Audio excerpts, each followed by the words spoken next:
Bob. Bob. Hey, Bob. Yes, Carol.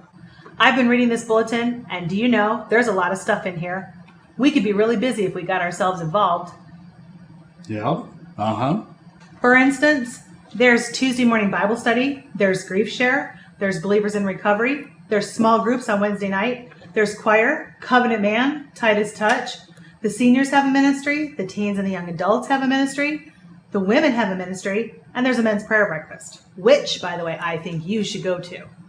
Yep. Uh-huh. Hey, I've heard that pastor talk about outreach. Do you remember? Yep. Uh-huh. I've got a great idea. Maybe we should invite some of our friends to this stuff. And what would we want to do that for? Well, duh, because the pastor said so. That's not a good enough reason.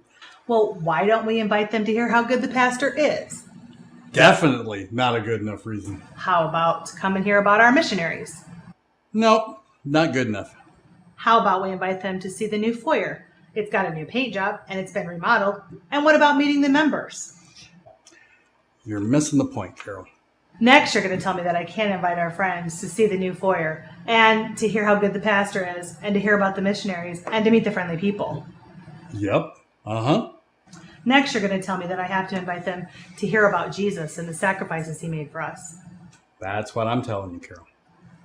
Well, I'm going to have to think about that. I mean, I believe that Jesus died for my sins and that the only way to heaven is through his sacrifice. But I don't know if I want to tell them about it. What would I say? Where would I even start? I'm not a pastor, you know. Why do I have to tell them anything? Don't you care about your friends, Carol? Well, of course I care about my friends. What has that got to do with it?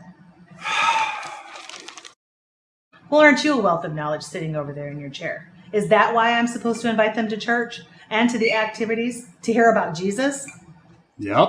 Uh-huh. I guess you're right. When you believe in Jesus, your life changes. You can't just sit here all quiet like I do. You have to tell them about him.